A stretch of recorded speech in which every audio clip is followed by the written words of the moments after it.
In 2011, strange events took place in the River Tarn in southwest France. As they crossed the old bridge in the town of Albi, pedestrians reported large fish eating birds in the river. Frédéric Santoul, a specialist in freshwater fauna, is leading the investigation.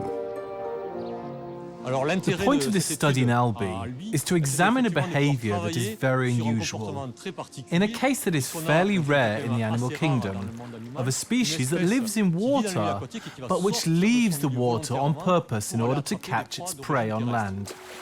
So which fish species is capable of coming out of the water in order to catch birds? Amongst the large freshwater fish, the carp is an unlikely suspect. It lives on vegetable matter, insect larvae, and small crustaceans. Pike, however, will eat prey up to half their size, and will even eat their young. The larger it grows, the larger its victims. Shrimps, amphibians, chicks, and even rodents. But for pike, like for most fish, leaving the water is extremely risky. In Albi, there is only one giant fish prepared to breach this lethal boundary.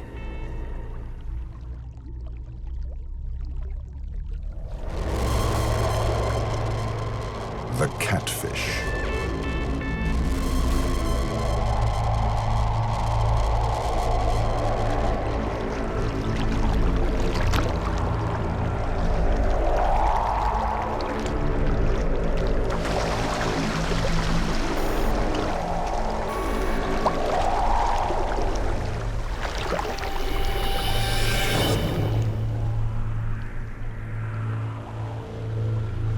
Wels catfish appeared mysteriously in the Tarn at the end of the 1980s.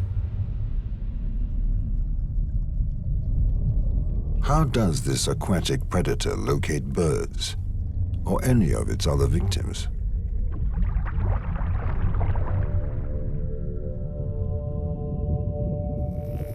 Wels catfish have an amazing array of sensory organs that allow them to locate their prey.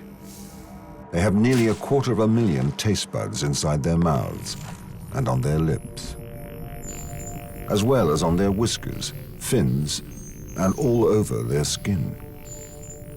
These work alongside their sense of smell and, in a way, allow them to taste at a distance.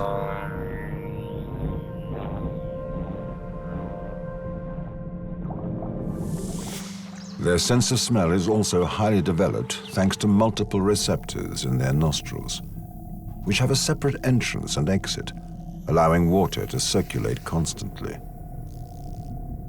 Catfish can smell certain compounds at 1 part per 10 billion parts of water. In addition, their swim bladder acts as a sounding board that transmits vibrations directly to the fish's internal ear.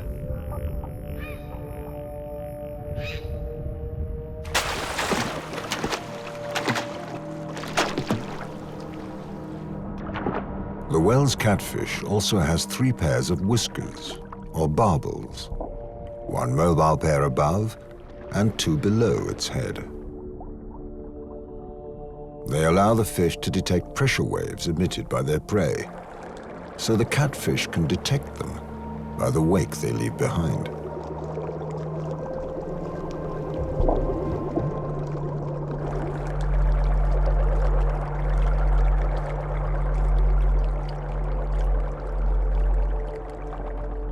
And finally, the lateral line that detects vibrations and low-frequency sounds, particularly those made by animals at the surface.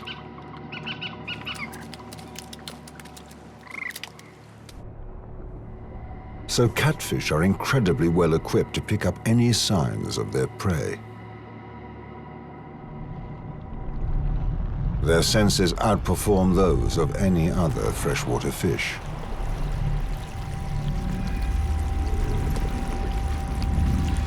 The warmer the water, the more acute they are, far exceeding the limits of our perception in order to find food. Catfish feed mainly on other aquatic species, like roaches.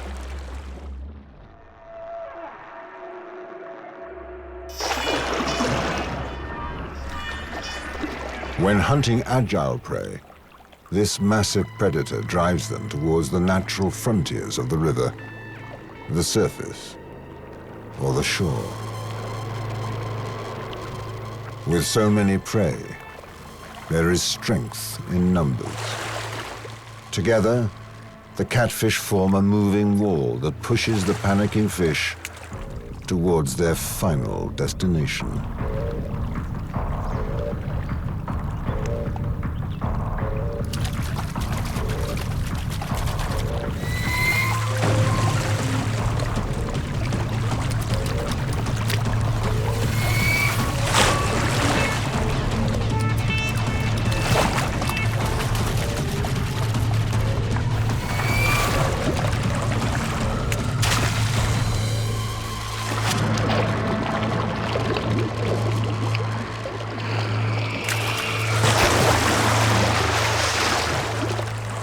For the first time ever, this footage shows catfish hunting together, much like the group hunting practiced by dolphins. But these attacks are not coordinated like those of marine mammals. The catfish work together, but they have no particular strategy, allowing some of the roaches a lucky escape.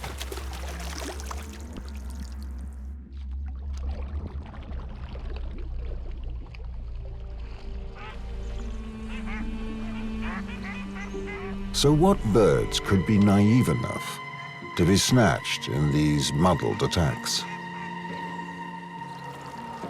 Fishermen attempt to solve this mystery for the scientists by removing the fish's stomach contents. At the beginning of spring, the catfish's bellies bulge with roaches and earthworms. In order to gain more information, Frederick Sontel's laboratory also takes a number of stomach samples at different seasons. In the middle of summer 2010, one lab student made a strange discovery.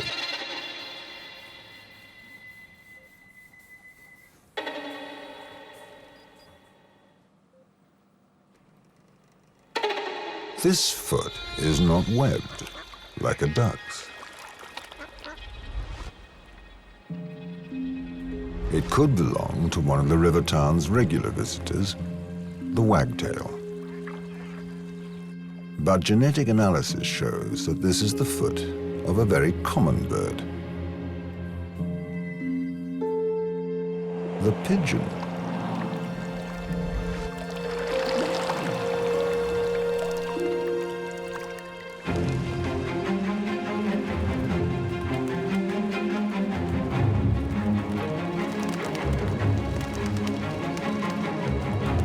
These diurnal birds have a varied diet and feed on our waste.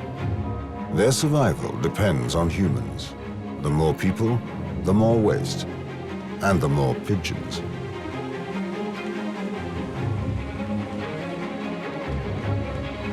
They seem to have found the ideal habitat in the center of Albi. Pecking at the crevices of this 11th century bridge, they find all the salt their bodies need.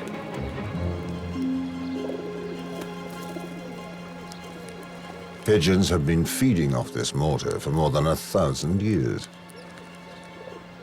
But the salt makes them thirsty. There's no shortage of water, but it's not easy to reach. The town of Albi is built right to the edge of the River Tarn. Around it, humans have created a vertical world.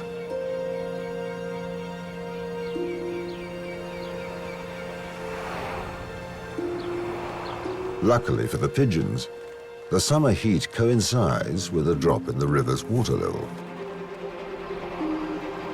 Upstream from a wooded island, the current has created a pebble beach.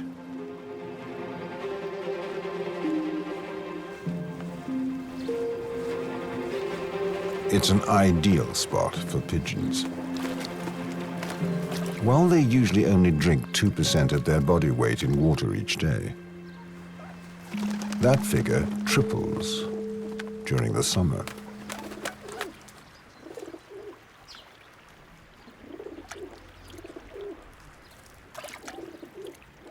As do the appetites of some other local inhabitants.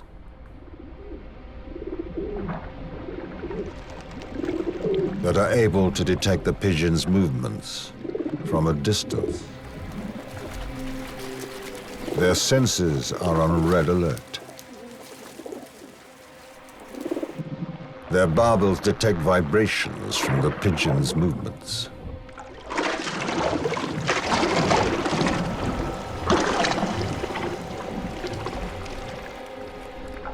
Their nostrils smell the grease washed from their feathers. The catfish are drawn inexorably towards the pigeons.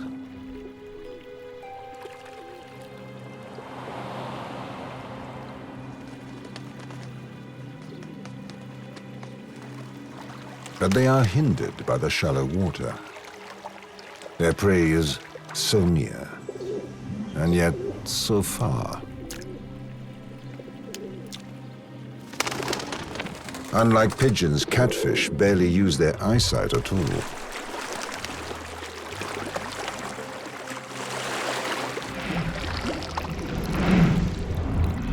When their other senses tell them that the birds have left, they swim away and keep their distance in deep water, well out of sight.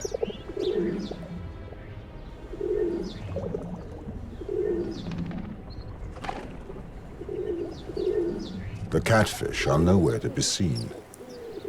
So after a few minutes, the thirsty pigeons head back to the empty beach once more.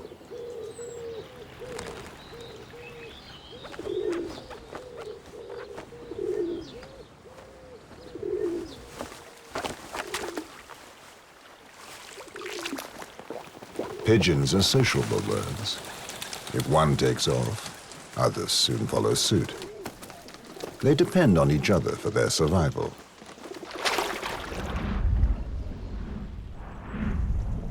Catfish, though, depend solely on their extraordinary senses, not on each other. When it comes to hunting pigeons, catfish are territorial, only tolerating others of a similar size.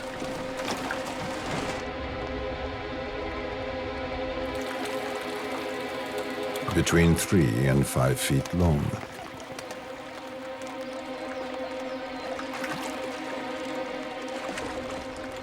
As the pigeons drink and bathe, the fish circle round, always in a clockwise direction.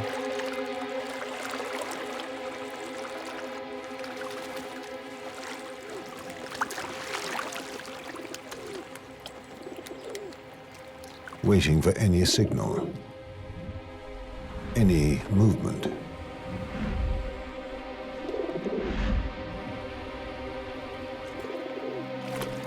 Catfish are unable to locate a motionless pigeon. And a lone pigeon is more anxious, more aware, and more cautious.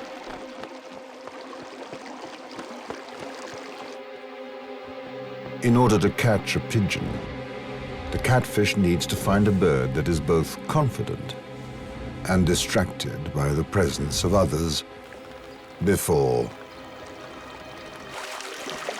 beaching.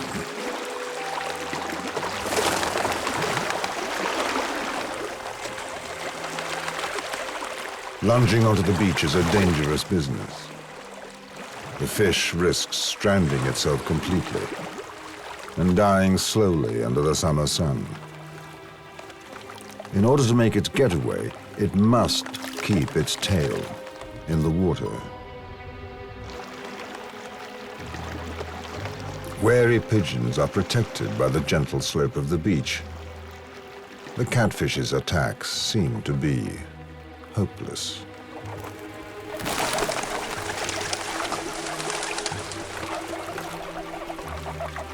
Patience is the key. If the fish lay siege to the beach long enough, a pigeon will eventually commit a fatal error.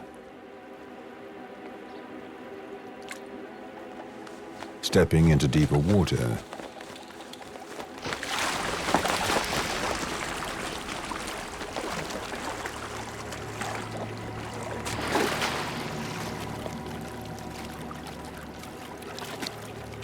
or turning its back on the catfish.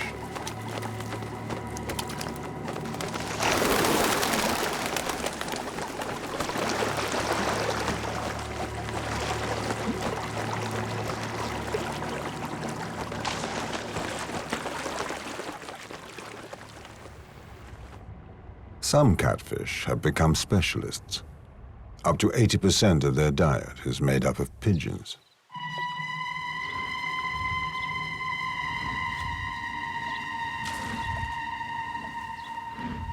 These fish have the ability to learn. Their apprenticeship is based on trial and error.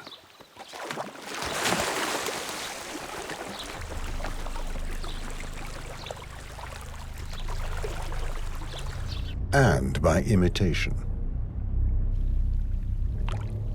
Catfish are copycats. The catfish in Albi still only achieve a 28% success rate, despite multiple attacks.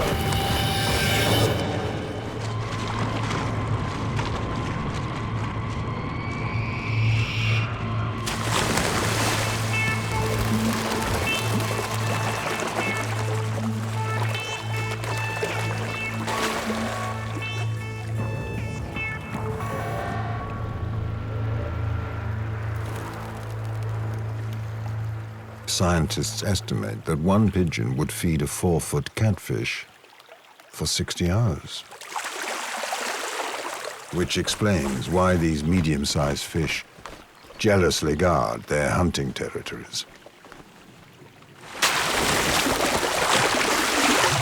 It also explains why the very large catfish that are found in the area have never been seen hunting pigeons. The food source is not significant enough and the risk of stranding is too great. Frédéric Santoul is still astounded by this new behavior. The main elements that we've learned from this study are that a species has made a major adaptation to a new environment and also to a different period of the day, because normally the catfish feeds at night, but here the pigeons are active during the day, so the catfish have adapted their activity in order to come and feed during the day.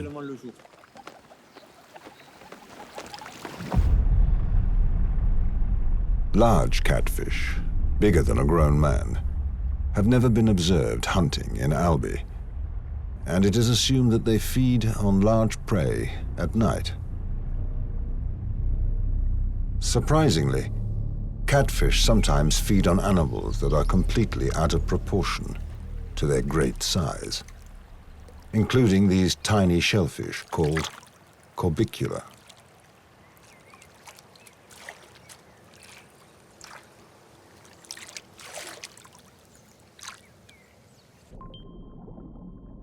When the summer heat reduces the oxygen content in the water, these freshwater clams die. Their flesh ferments and floats to the surface.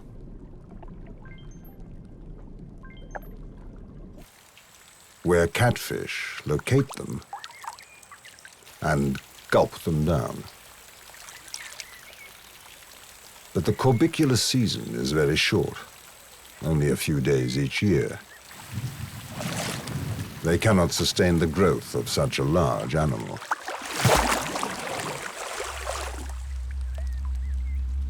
And yet, fishermen tell tales of gigantic fish throughout Europe. The biggest one that I've ever caught was 5'9". They haven't reached their full size, which is just over 8 feet. These are not just stories. A few years ago, in the Danube Delta, I saw sport fishermen catch very large catfish, more than 220 pounds. Even scientists agree that giant catfish are widespread in France's rivers.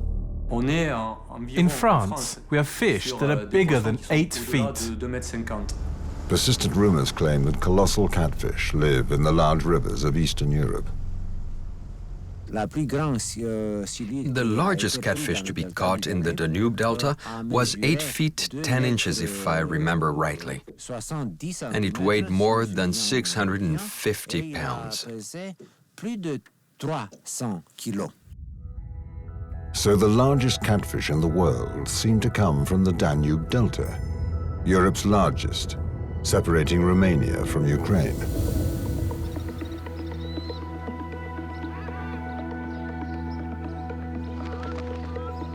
Frédéric Santoul tries to understand what environmental factors and eating habits cause this colossal size, and why they vary from one region to another. In order to find out, he needs to take biopsies or skin samples from living catfish during different seasons. We collaborate with a lot of fishermen, quite often specialized fishermen, who are able to capture up to 10 fish a day. They have a tried and tested method. Out of a representative selection of catfish, they take small tissue samples, often from the fins.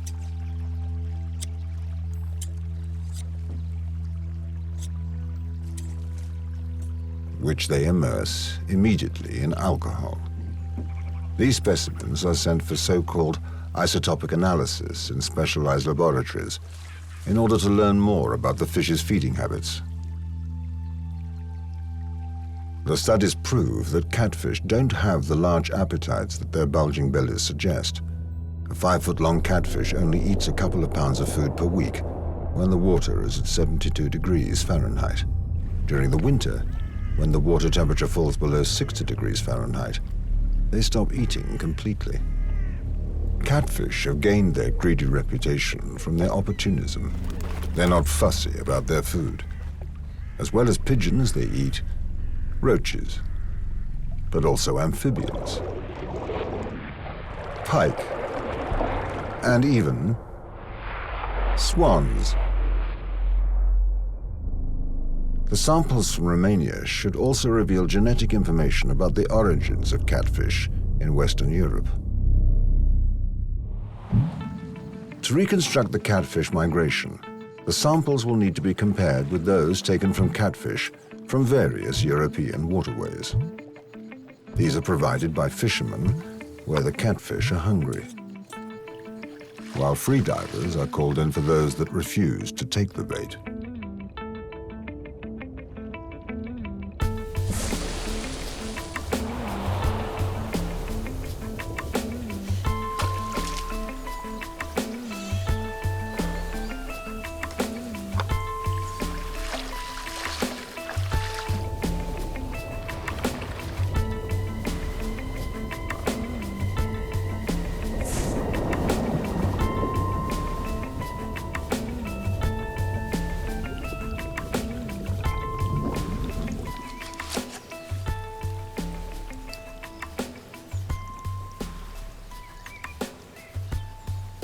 This comparative study reveals surprising results.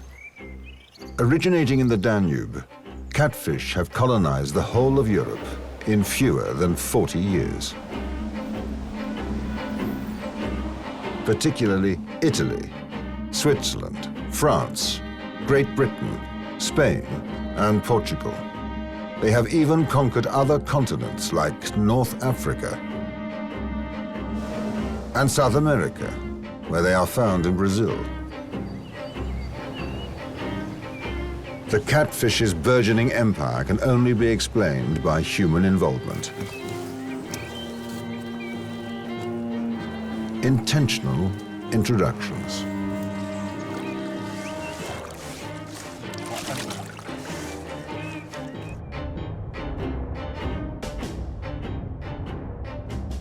Introductions that may have come just in time for the catfish. Romanians traditionally eat catfish from the Danube, and here, in their original home, they are in danger from overfishing. Today, only small specimens can be found, but local fishermen like Christian Hasnas remember when French fishermen came here to fish.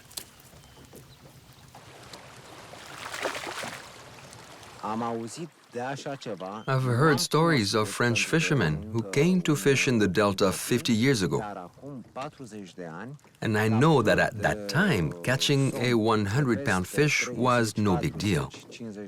It was routine. But I don't know if the French took catfish home with them. I have no idea. Now, Romanian sport fishermen have to leave their own country to catch the big fish. I've heard of very big catfish in France, in a lake. Today, that's where the Romanians go to catch big fish. It's a lake called Saint-Cassien.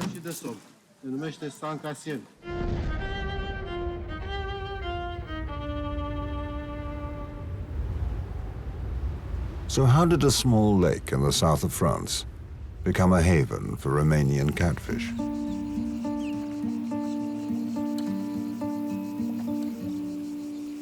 Hidden in the Provençal backcountry, Saint-Cassien Lake has only existed since 1966.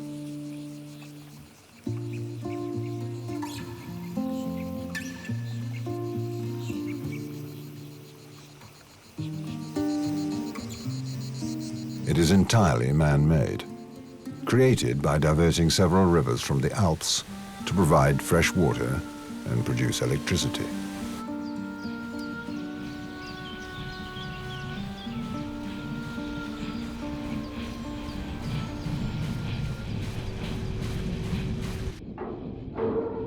So the presence of catfish in this reservoir of drinking water can only be the result of artificial fish stocking. Daniel Pedretti, the fish warden for the lake, makes no secret that fish were deliberately introduced to indulge sport fishermen. The catfish arrived officially in 1991 and 1992. There were two introductions of 1,000 little catfish that measured between 7 and 10 inches. At the time, it was me that introduced them. It was me that emptied the little catfish out of the nets, so I know what size they were.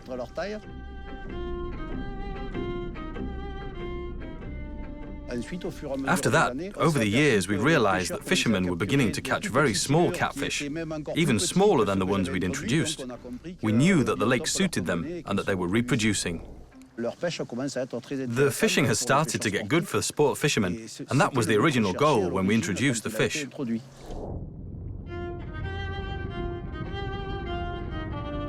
Wels catfish are currently invading Europe's major cities. Even the heart of Lyon, the third largest city in France.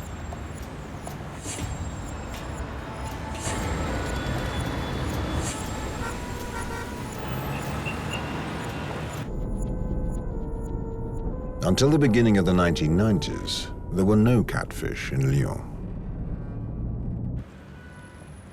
But today, fishermen come here to take on fish that are even bigger and heavier than themselves.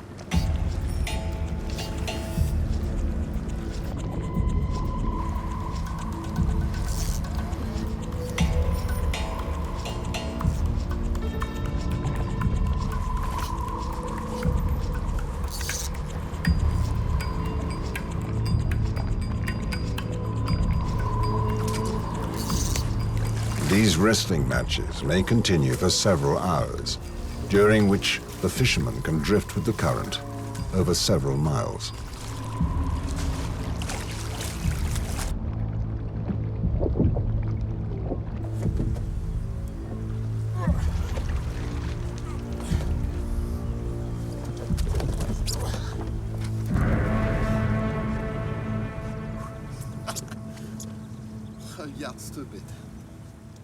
All fishermen are on the hunt for trophies.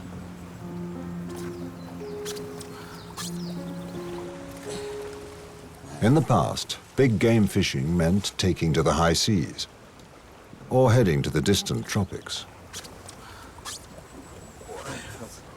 Now, thanks to the catfish, huge fish can be caught in the town center. 7 feet precisely, so it's a fish that is more than 20 years old. The catfish, originally from the large continental rivers, adapts better than any other species to the growing pollution in our waterways. This frankenfish thrives where others die.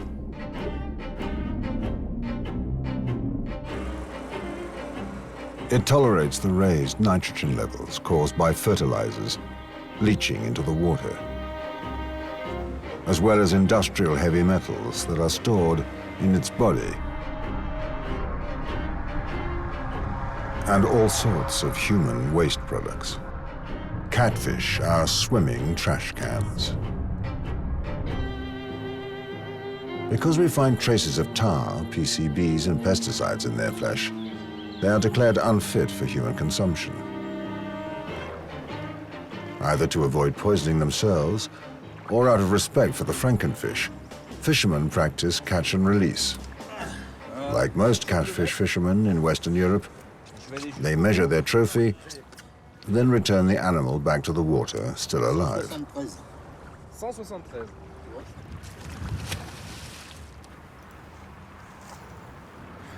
Indirectly, catfish survive, thanks to human waste. Able to live for over 50 years, the fish continue to grow throughout their lifespan, reaching huge sizes.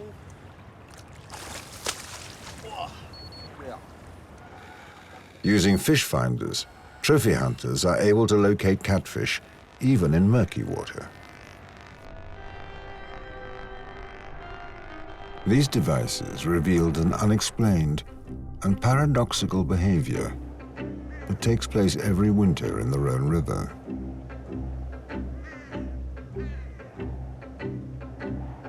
Just when their activity should be slowing down in the cold water, they form large groups.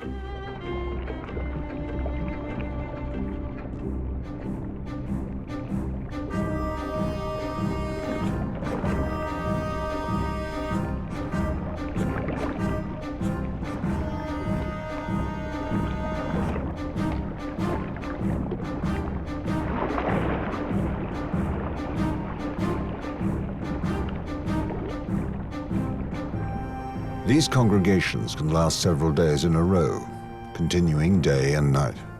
The beginning and end of these improvised get-togethers is triggered by chemical communication between the catfish. More than 200 individuals weighing between 110 and 240 pounds each, almost 2 tons of catfish in the space of a few square feet. It's the largest concentration of freshwater biomass in the world. To gauge the state of the catfish population and the size of individual fish, freedivers join the party.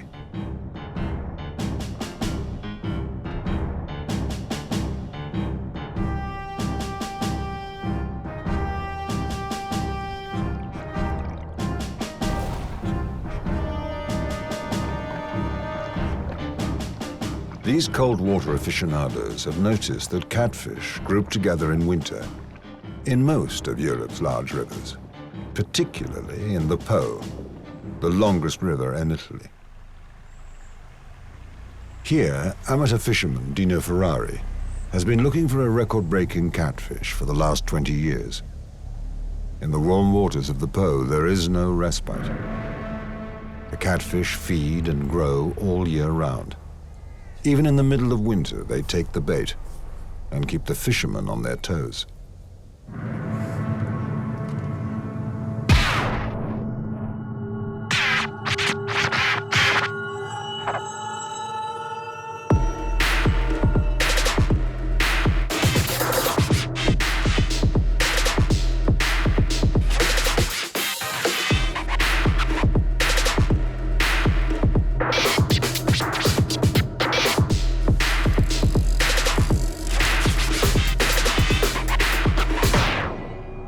struggling for more than an hour, Dino hauls his trophy to the shore for the mandatory photo session before recording its all-important vital statistics.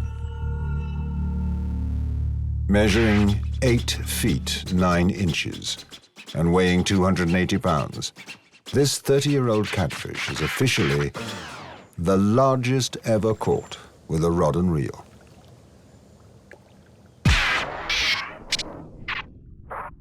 In keeping with catch and release tradition, Dino frees his monster so it can continue to live and grow in the Po River. Throughout Europe, fishermen are obsessed with catching giant catfish, and yet the holy grail of the catfish fisherman is quite different. The ultimate prize for catfish trophy hunters is the Moby Dick of the rivers, the extremely rare albino catfish. The dream for a lot of catfish fishermen, if not all, is of course the albino catfish. There is about 1 in 5,000 or 1 in 10,000, since it's quite simply a genetic anomaly. It's something that is very, very rare. So when you catch one, it's really exciting. It might be the fish of a lifetime. Lionel Luqueta has devoted his entire life to this wild chase. We go on a lot of fishing trips, and for the last 20 years or so, there hasn't been a single trip where we haven't hoped to see a white catfish. Not a single day. We're always secretly hoping to see a white fish come up to the surface.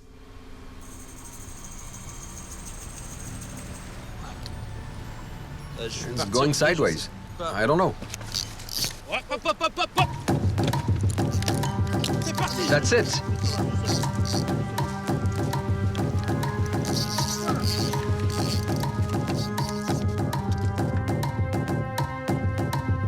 It's under the boat. Put down your rod. Put down your rod.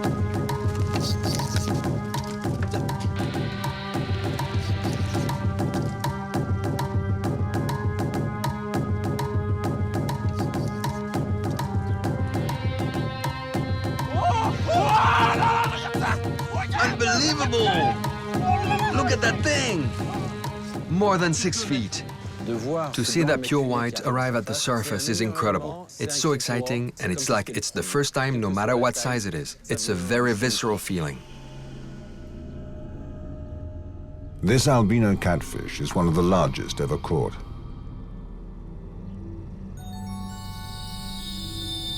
This battle between man and the white fish takes on a symbolism reminiscent of Moby Dick. That is a beautiful fish. That is a lovely baby. A lovely, lovely baby. Sport fishing shows the contrast between the fishermen's professed respect for the fish and their secret pride for trophies. Let's put it back quickly.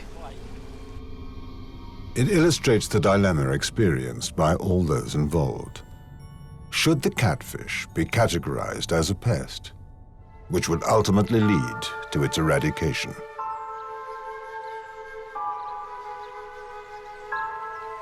Obviously, the catfish fishermen are quick to defend their passion. There has been no noticeable impact on the whitefish populations like carp, breams or roaches. For the moment, there have been no particular problems. Even the scientists seem to agree. In our role, we cannot categorize the catfish as a species that could cause biological disorders. The studies we have done on the eventual impact on freshwater fish do not show any significant impact by catfish. The catfish has won the ultimate battle, that of public opinion. For the time being, at least, it will not be classified as a pest. The catfish could become the only wild fish in the world to die of old age, if the fishermen continue to catch and release.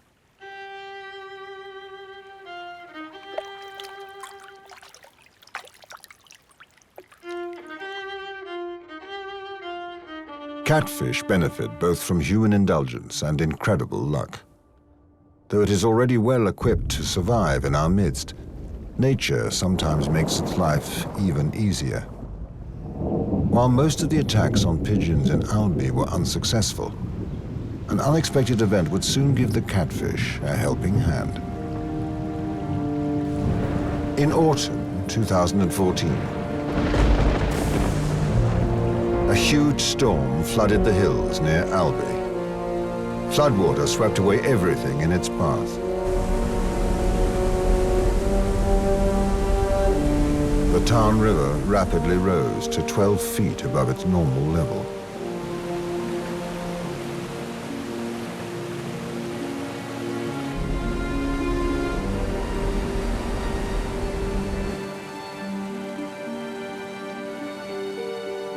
Sheltering out of the current, the catfish continued their opportunistic lifestyle. But when the floodwater reached Albi, it had a major effect on the landscape. The Pigeons Island became unrecognizable.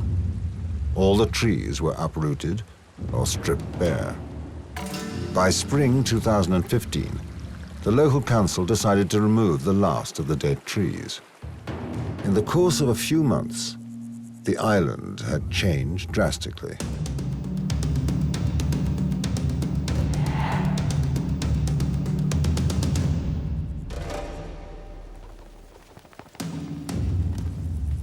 The shores of the island were much steeper. The catfish were unharmed by these raging waters. Quite the opposite. The stony slope allows them to get much closer to the pigeons. Now they can hide out much nearer to the beaches.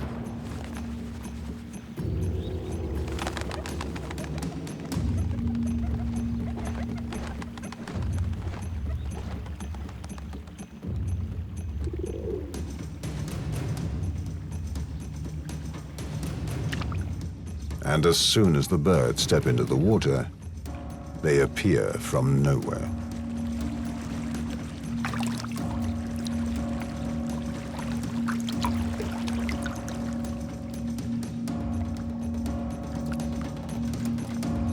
Their constant presence seems to have made the pigeons less cautious.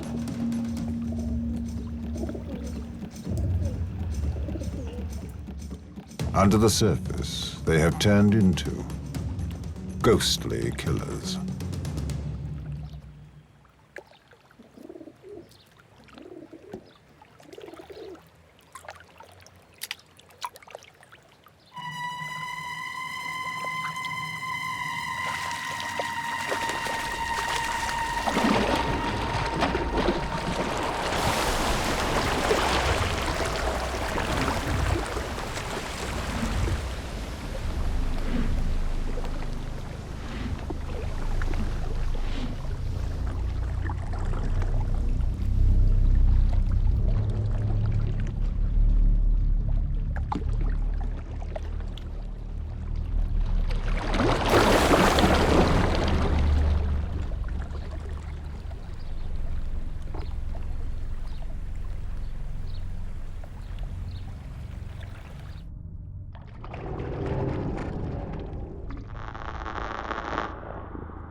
These massacres have little impact on the pigeon population.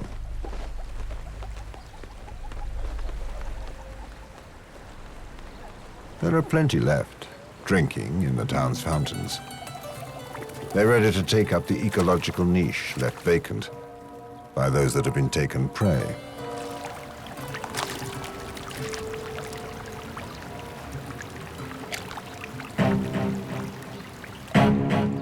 As for the catfish, natural selection is at work all over Europe. This cannibal fish regulates its own population. Only the largest and most voracious survive. Over time, these intruders are sure to become even more resourceful. stubborn and persistent.